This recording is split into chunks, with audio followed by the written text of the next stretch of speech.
Hello folks and welcome to 4 Season Backpacking. Please subscribe for the latest outdoor adventure videos.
Well, hi there folks, it's your host Richard for 4 Season Backpacking, and today's video is a little bit different because I'm not out obviously backpacking.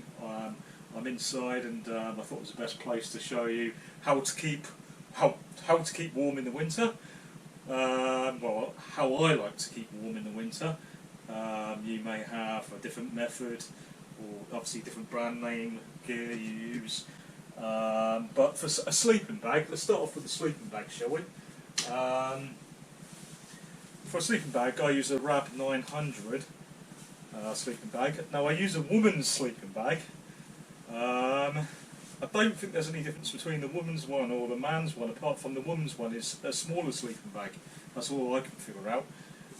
And you know, being I'm a short arse, it seems to be just the right size for me, this sleeping bag, so it'd be pointless getting the man's sleeping bag, which is longer, and you know, I'm just carrying extra weight. So yeah, this is a Rab 900.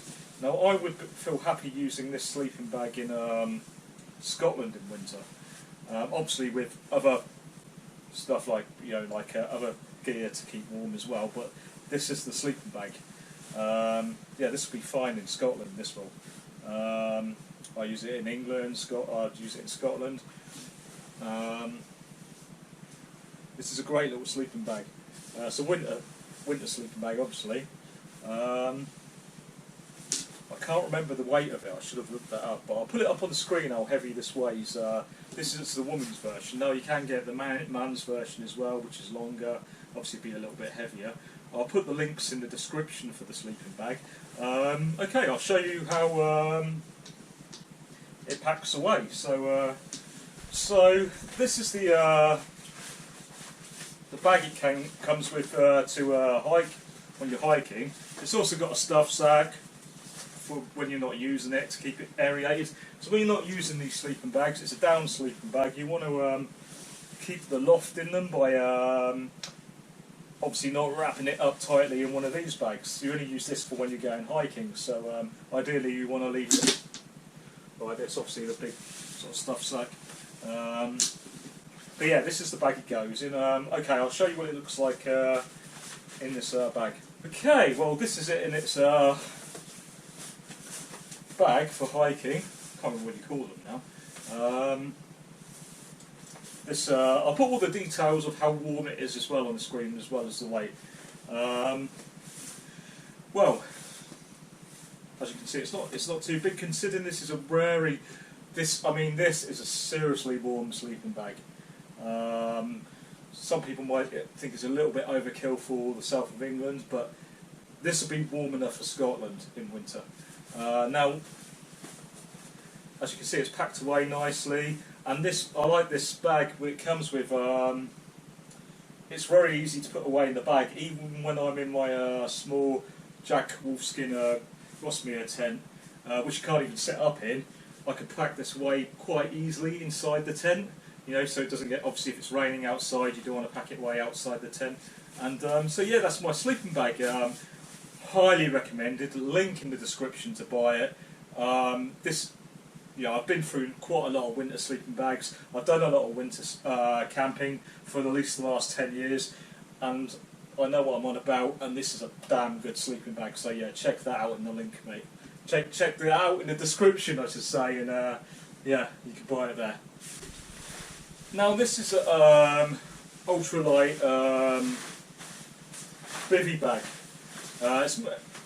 It's main, like, ideally this is what you use in an emergency, but because it's so light, I use it inside my tent, my Jack Wolfskin tent or a winter tent, because you tend to, in winter, you tend to get more dampness in the tent. Whatever tent you're using, you're going to get some kind of condensation or dampness in the tent. Even with, you know, good aerated tent, you're still going to get some dampness, especially I find on the ends of your sleeping bag where your feet are, is the bit that gets really damp, especially in small tents like the Jack Wolfskin. And this is ideally, this will help to stop that from happening. Plus, when you put it on your sleeping bag for winter camping, it will keep it add that little bit extra warmth to your sleeping bag as well.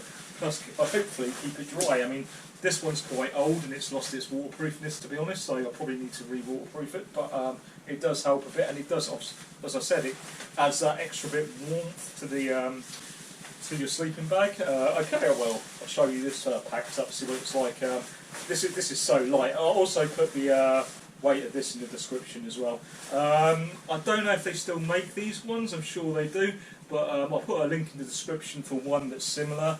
A lightweight one that you can put in your sleeping bag, and yeah, so check that out, and let's see what it looks like in this packed up, ready for hiking. Well, okay, this is it packed up, and I've got to say it's a mountain equipment bivy bag. It's a very good one actually. I've had it for years, this one, and yeah, it definitely adds some warmth to the sleeping bag.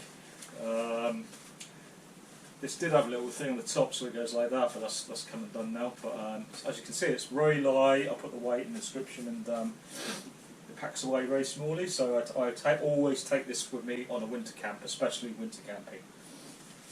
Okay, now this is not only, well, let me just turn this inside out. It's inside out. This is so important if you want to prolong the life of your down sleeping bag, because you can't wash down sleeping bags.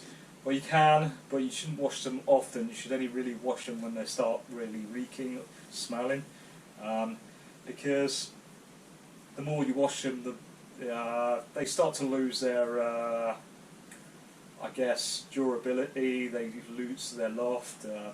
Obviously, washing it, if it has got lots of grease in them, and washing them will make it a little bit better. But try not to wash them too much. And this, basically, like, this goes inside the down bag. So basically, the idea is it keeps the down sleeping bag as clean as possible, because you're sleeping inside the down sleeping bag, inside this silk liner. This is a silk one, and they're very light. This is a Rab silk liner, but you can get other makes. I'll put the link in the description for it. It's very light, as I said, and this one's a woman's size one, and the same sort of size as my sleeping bag, so it's a woman's size, so it's perfect.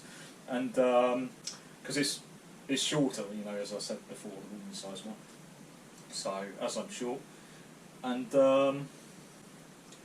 it just packs away really small as well. Not only that, is you're keeping your inside your sleeping bag clean, so you don't have to wash it. You wash this instead. It gives you another extra bit of warmth on those seriously cold nights. So yeah, this is I think this is a must, because you know, down sleeping bags are not cheap. So yeah, a link for this in the description. Oh, I'll show you what it looks like packed away. Well folks, this is incredibly light. As I said, I'll put the weight in the description again and a link to buy it, and this is how it's packed away. As you see, you can almost put this in your pocket, to be honest. It's so light, so it's definitely worth having, as I said, to keep you warm, a little bit of warmth to your sleeping bag and keep it clean. So yeah, that's the silk liner. Now folks, there's another way of keeping warm in your sleeping bag. This is a body warmer, like hand warmers or foot warmers or toe warmers, whatever you want to call them. They're disposable ones. These ones will last up to 10 hours. I'll have the links in the description to buy them. I stick this, I've tested it out, this particular brand. I stick it on the back of my in between 2 layers of clothing, or just stick it in the sleeping bag or wherever you feel comfortable putting it. And you can use it, obviously you don't have to use this in the sleeping bag, you can use it while you're out hiking or walking or whatever, just to keep warm. It says on here it will last up to 10 hours, but I swear when I use this it lasts a lot longer. These are Hot Hands body warmers. As I said, I've got a link in the description, and if you buy a whole load of them it works out really cheap, and I highly recommend that because it could be a very cold winter. And these are a lifesaver. I mean, especially if you're going to be hiking in, North England in the mountains or Scotland, these you absolutely need, I would say. These are lifesavers, man. And I might as well do the review for the other ones while I'm at it, because I've got a similar thing. These are toe warmers. You put them in the front toes of your feet. Some of them put them in the heels, but I put them in the toes because it's usually the toes that have the sort of dodgy circulation for a lot of people in the winter, and your feet get so cold. Even if you've got a good pair of winter mountain boots or whatever, your toes still get cold even with a good pair of winter socks, mountain socks. These are vital, especially I'd say hiking to Scotland. Well, some people might say no, but especially if you've got poor circulation, you need these, man. And a link in the description for these. These are little hottie toe warmers, and the same. These are little hottie hand warmers, and obviously you put these in your gloves. And again, you could just put them in your sleeping bag. When you finish your hike and put your tent up, and they'll still probably be working. These ones are supposed to work 8 hours, but longer. I reckon they last longer. These ones are supposed to work 5 hours, and again, I think they last longer. And at the end of your hike, you could just put these in your sleeping bag. Same with the body warmer. And so wear all these when you're out hiking, then just put them in your sleeping bag at night. Keep you warm. And take a couple pairs of them, so they obviously, like if it go cold in the night, you can put another load in, and then you can use them again in the morning, the newer ones in the morning for hiking again. So yeah, they're really good, and if you buy it like them in bulk, as I said, links in the description, it works out a hell of a lot cheaper. So I highly recommend these. They are lifesavers, man. Now folks, this is your basic, very cheap hot water bottle, and I've got a link in the description for a hot water bottle, yeah, but I know you can buy them just about anywhere. But anyway, there's a link in the description for one, and it's not a hiking water bottle, it's just a normal water bottle, cheap water bottle. And the coldest I've ever slept in a tent was in the Lake District. I think it was in one of those really, well, it might have been before when the whole country was covered in snow, or it might have been that year, I can't remember. But I was actually camped, I wasn't even at the top of a mountain at this point, I was kind of like at the foot of the mountain in deep snow, and I had a temperature gauge on my watch, so I took the watch off, left it outside in my tent, so it was inside my tent by me, and the temperature was reading -17. It was -17, that's where, I think I had like a really thick hat on, a ski mask. I remember my eyelids icing up. My eyelids iced up. I couldn't open my eyes. And to keep warm, well, I had a very good winter sleeping bag. Actually, probably just similar to what I've got. I showed you in this video. Hot water bottle, absolutely vital for temperatures that cold. And those hot pads, hot hand warmers and body warmers I showed you earlier. Definitely, you need things like that in those sort of temperatures. And a hot water bottle at night, it's like central heating. You probably have to wake up every that sort of temperature in a good sleeping bag like I've got, maybe every 3 hours to heat it up again, maybe. because obviously it will lose its heat in the night. But it's like having central heating, man, and I'd say it's a lifesaver in those kinds of temperatures. Like, I mean, that's serious death temperature. So yeah, and obviously another thing, like I said, yeah, wear a ski mask, obviously, and we'll come to that in a bit anyway. So yeah, hot water bottle, my definite recommendation for that. Link in description. Now, folks, I love these socks. Now, these socks are super expensive. I think they're like about 20 something quid for a pair. But this is my second. I've got a few pairs of these. I bought brand new, probably about half a year old now. These are, but they will last years. The last pair I had lasted probably like 6 years until they got a hole in them. And I do a hell of a lot of hiking, as you know. And these are winter socks. I mean, they come knee socks. They come up to your knees, and these are so warm, I cannot tell you. And yeah, it goes without saying, you want to keep your feet warm in winter. And they're called Summit knee socks, Wolf Fusion. And I've actually got a link in the description where you can buy them. But yeah, these are highly recommended. These are obviously winter socks. They're too hot for the summer, but especially if you're going somewhere like Scotland, hiking, or Northern England, or other parts of the world. Obviously, I'm talking about Britain, hiking in general. But yeah, for my viewers abroad, yeah, obviously the same applies where where it's cold and stuff, or winter. These will come in handy. These are awesome, and they're well worth every penny, and the link's in the description to buy them. I highly recommend these. Okay, folks, now this is important for hiking and when you're in your tent and your sleeping bag, especially when it is seriously cold. You need, without a doubt, when it's seriously cold, in your sleeping bag as well as when you're hiking, a base layer, which is like thermals really. These are cheap thermals. I did have some decent thermals. I've got a link in the description for decent thermals, by the way. This is a thermal top, so it's your base layer. I've got another base layer here as well. This is another basic cheap one. Very cheap one that was. It's just thermal. Base layer does the job.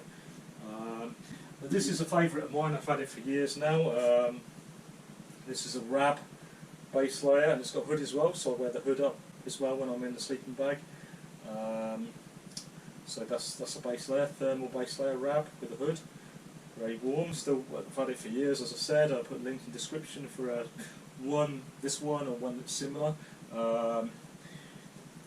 And these are my bottom base layers, very cheap ones. These are the ones I've got at the moment. I can't really afford to buy any more at the moment, but I'll put a link in the description for some decent ones. These are just cheapy base layer ones.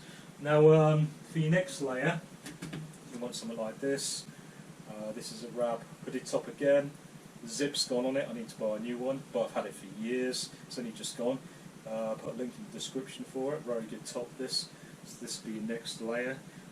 It kind of feels like it's not. I don't know what kind of material it would be, but yeah. So basically, this is your next layer. I'll put a link in the details in the description. It's got pockets, hood as well, like I said. Let me see what it's. Should know what it's made of.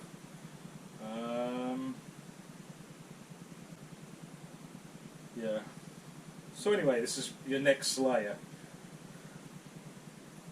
So, and I've got another one here.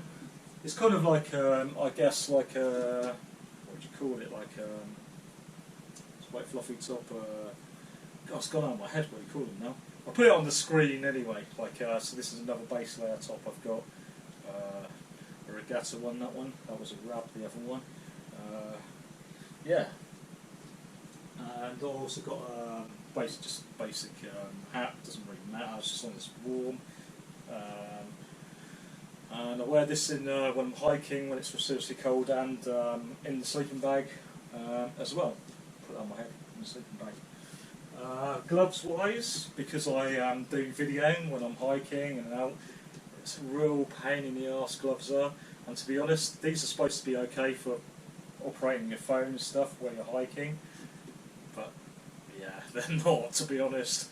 They're probably a little bit better than normal gloves, but they're probably as good as you're going to get. I mean, the only way really is just cut the fingertips off, but I don't want cold fingertips, but I normally end up having to take off one glove to operate the phone, or that's just the bare reality of it. Even taking pegs out the tent in the snow, I find that I really fucking dislike wearing gloves, and I have to take the gloves off even to pull out pegs in the snow, and your hands are so numb and in pain you can't feel them. So I hate packing away tent in snow because I always find I have to take the gloves off. I hate gloves, but these are probably the best, some of the best for that sort of thing. And it depends how cold it is. Obviously, these are not serious. These are not for serious cold temperatures. Just sort of normalish winter temperatures in the south, I guess. But I have got a pair of warmer gloves. But yeah, these will do. I mean, I end up putting my hands in the pockets. To be honest, I hate wet. As I said, I cannot stand gloves. But yeah, I'll put a link in the description for these. These are pretty good gloves, though. Probably the best for if you want to handle electronic equipment like phones and take pictures. And they're cheap as well. And as I said, I'll put the link in the description for that. Yeah. Boots. Now these are Mindel boots, Velcrum, MFS, Velcrum Mindel boots. They're 4-season boots.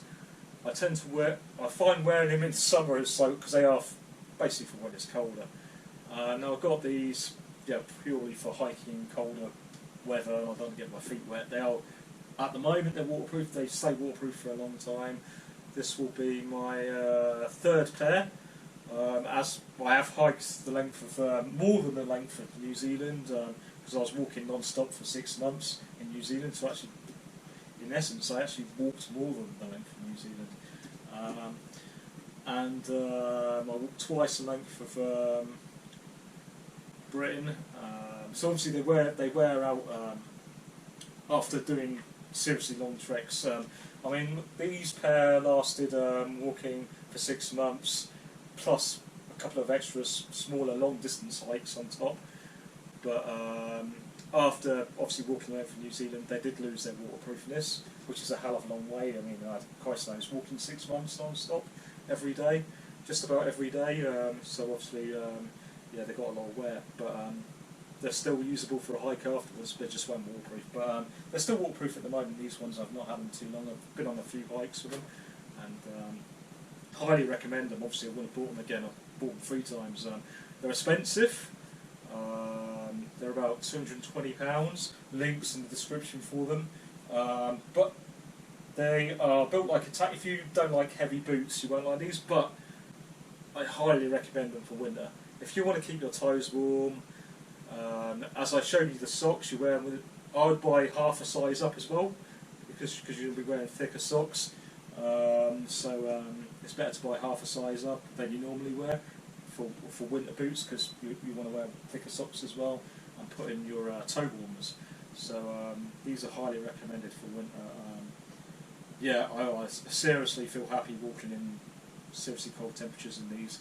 They're not high altitude boots, they're just for general hill, small mountain hiking in winter. You can put snow chains on them. Not sure about crampons, but to be honest, most hiking people do. Snow chains will be fine. A lot of the times crampons are a pain in the arse because you're walking over rocks and stuff. You only really need crampons if you're going up some pretty seriously steep stuff, really, to be honest, and ice axe obviously as well. But I prefer snow chains. I don't really tend to go up steep stuff when it's snowing, or I try not to. I mean, I have done. I did used to own a pair of crampons, but to be honest, yeah, snow chains are fine for me, man. So it all depends on the terrain you're going on. But yeah, I love these boots. They're Velcrum boots. Yeah, link in the description for them. Highly recommended. I mean, as I said, I've walked length for 2 countries. Oh, God knows how many national trails I've done. Long distance trails, probably. God, man, I've probably done I've done well over 50 50 long distance trails. Sorry, I've pretty much done all the national trails in Britain,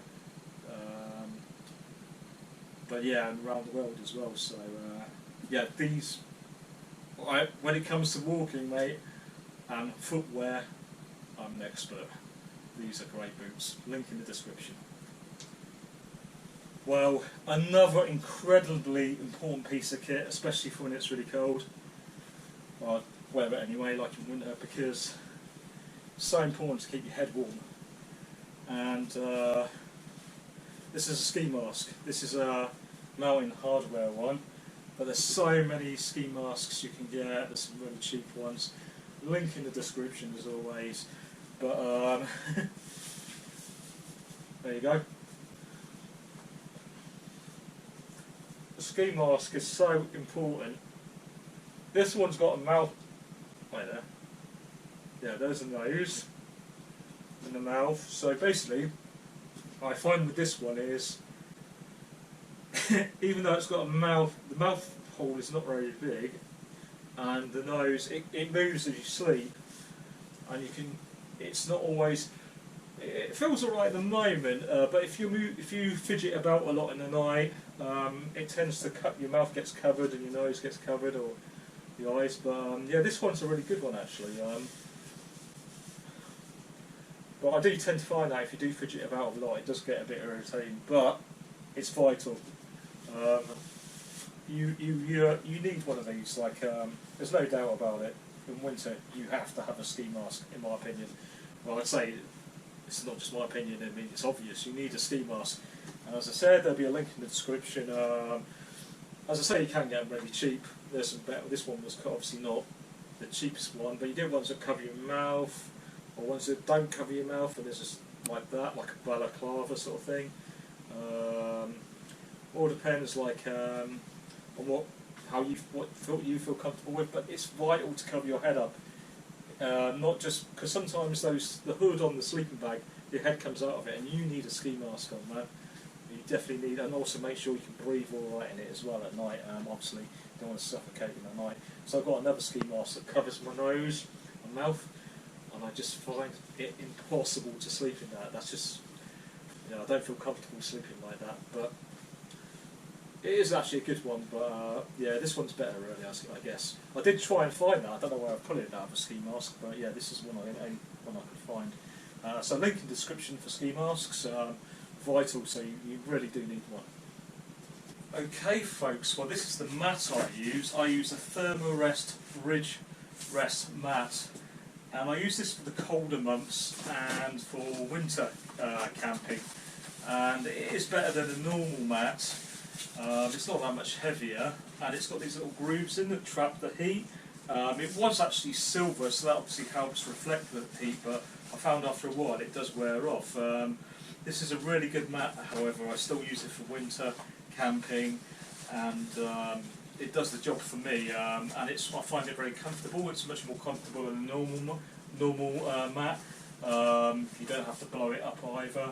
A lot of people use blow-up mats, but I find that they can puncture really easy, and I just don't want the hassle of putting the tent up and having to blow up the mat when I get there. I just want to put the mat in the tent and set it all up and not have to mess around blowing up the mat. But some people do find the blow-up mats more comfortable, whereas I find this is comfortable enough for me, and it keeps me warm for winter camping as well. It's enough for winter camping. So yeah, this is the as I said, it's the Thermarest Ridge Rest mat, and link in the description if you want to buy it. It's a very good mat, highly recommended for winter camping. Okay folks, well this is my waterproof jacket I use. This is actually a summer waterproof jacket because I use a lot of layers and stuff. For me this is fine enough in England, winter hiking with a load of layers underneath, and ski mask, or a ski mask as well, so you can wear a ski mask. This is a mountain waterproof jacket. It's a very good summer one, but as I said, I use it in the winter as well. I can't really afford to buy a winter jacket.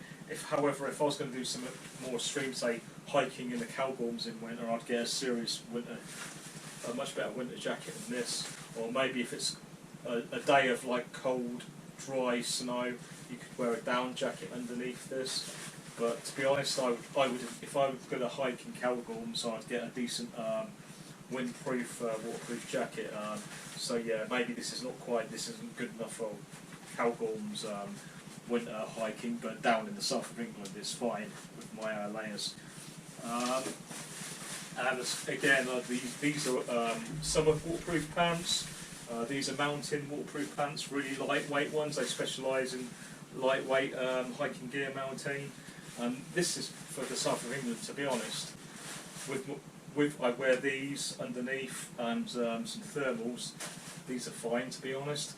But maybe, obviously, if I was hiking in Scotland, say like the Cairngorms, I'll be wanting to wear something more like this. These are more heavy-duty waterproofs. They've got lining inside. They're very warm, and obviously wear my thermals underneath and everything as well with those. These are much warmer, more heavy-duty waterproof pants, which I'd wear if it's a much more serious cold situation. And these are spray-away waterproof pants. And I'll put links in the description for decent hiking waterproofs and stuff. But yeah, I do need to upgrade my gear, really, to be honest, but it's good enough. But if I can afford it, I will upgrade. And links in the description for some decent waterproofs for you there. Well, this is vital if you're going to an area that is seriously cold. I mean, like below zero, I would say. You only really need to start. Well, I personally, it's different for everyone because people's blood circulation is different. People feel warmer or colder in different situations. It all depends what you're used to. But for me, I would only start thinking about wearing a down coat when it's well below zero. And yeah, then I say it's vital. But this one is actually too big for me. I only got it because it was cheap. I really want to buy a smaller one that fits me and it's lighter, sort of like micro down top. But this one's just humongous. Like it's way too big for me. But it was, as I said, it was dead cheap. That's why I got it. I've had it for years. But ideally, I want to replace it. It's a Rab one. It's very warm.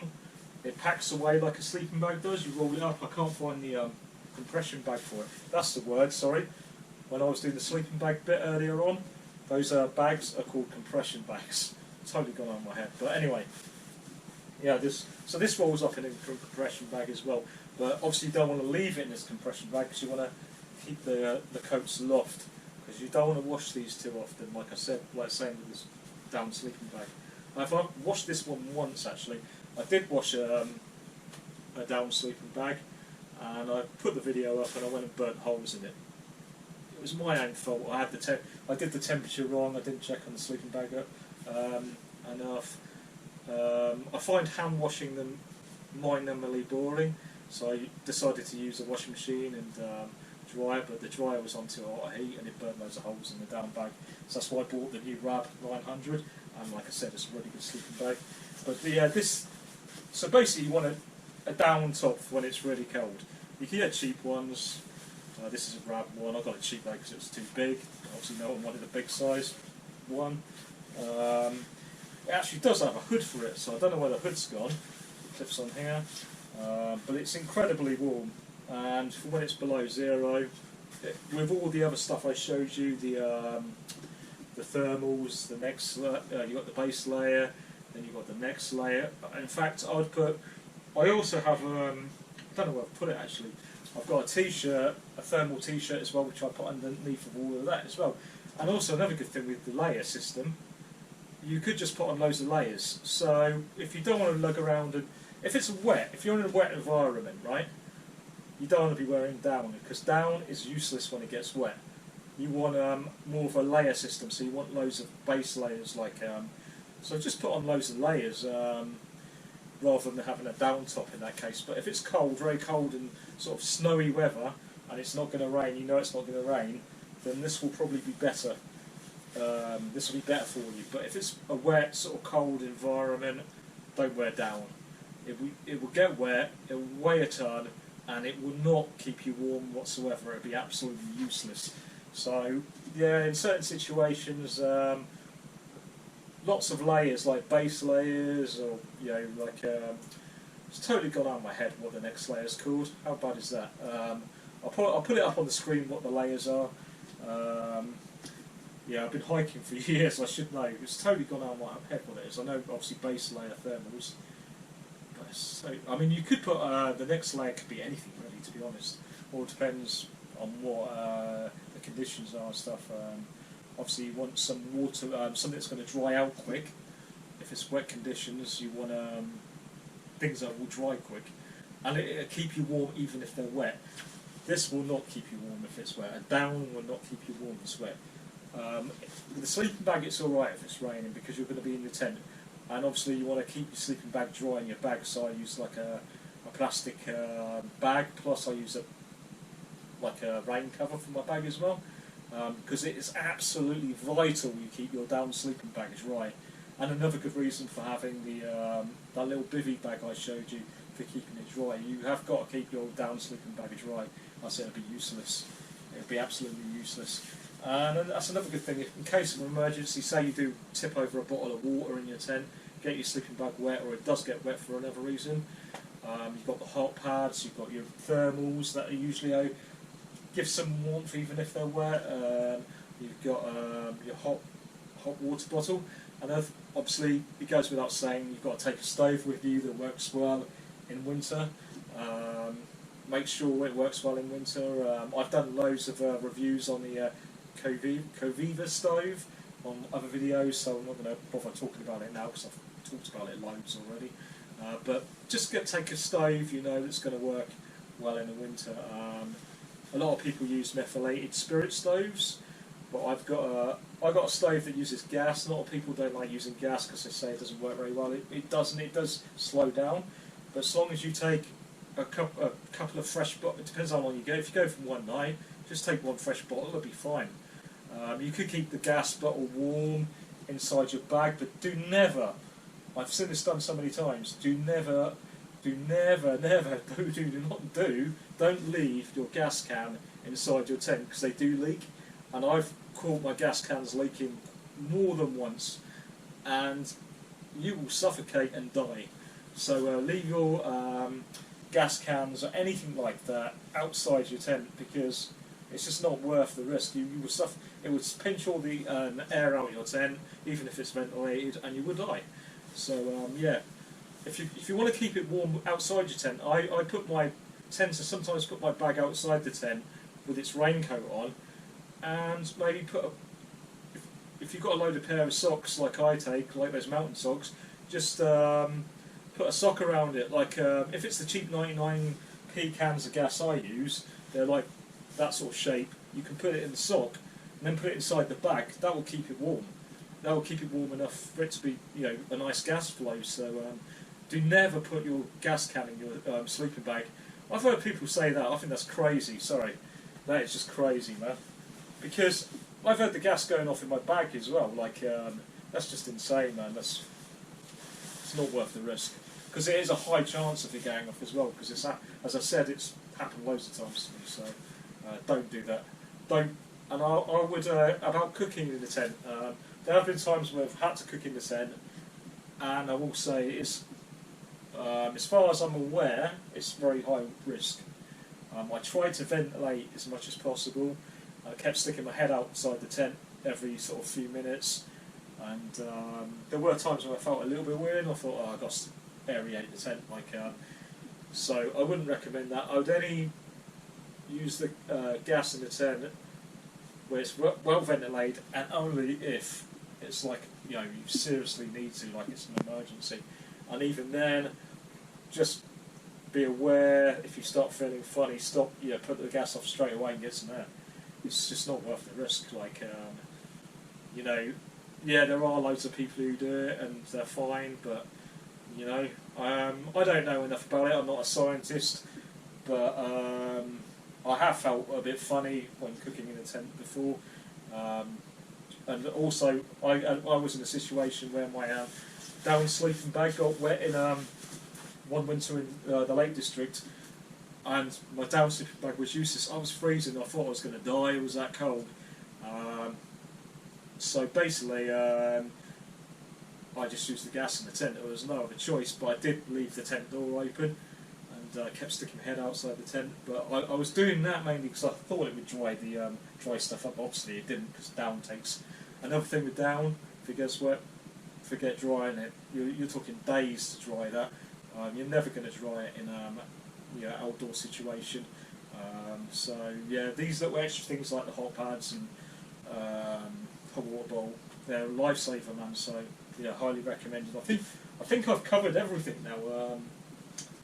I've probably missed something out. If you guys have got any recommendations, leave a message in the comments. Obviously, these are my points of view. I guess I'm some kind of expert because I've been doing it for years. But obviously, other people would disagree. They have their own methods. This is my method. I'm still alive. I've been in some dangerous situations. Like life-threatening by the cold weather, by storms, and these little things have kept me alive. So yeah, so that's what I recommend. If I forgot anything, I'll put it in the description or write it up on the screen. But if you've got any advice as well, leave it in the comments, because I think we can all learn from each other. Everybody's got some of their own knowledge. I've got mine, you've got yours, so none of us are any better than anyone else at saying, oh, you should do this and all that or whatever. So yeah, and I guess that's it really. So all there is to say is have a happy winter solstice, a happy Christmas, and a Merry New Year. I've probably got that wrong way around, haven't I? But anyway, I hope you all enjoyed the video. Please subscribe if you're not, because I've got absolute backlog of adventures to upload. I've got tons and tons of adventures to upload. I've got loads of slideshows and video as well to upload, because I used to just take photos rather than videos, but I've got loads of video adventures to upload as well. I've got a backlog of it. But the next one will probably be, I'm going to do something for winter solstice. I used to go to Stonehenge for winter solstice. Might be a little bit different rather than camping on my own, to see a few more people, or I might just go off on a wild camp on my own somewhere, I don't know, or who knows, meet up with some people or whatever. Yeah, happy Christmas, Merry New Year, and have a great solstice. Thanks for watching.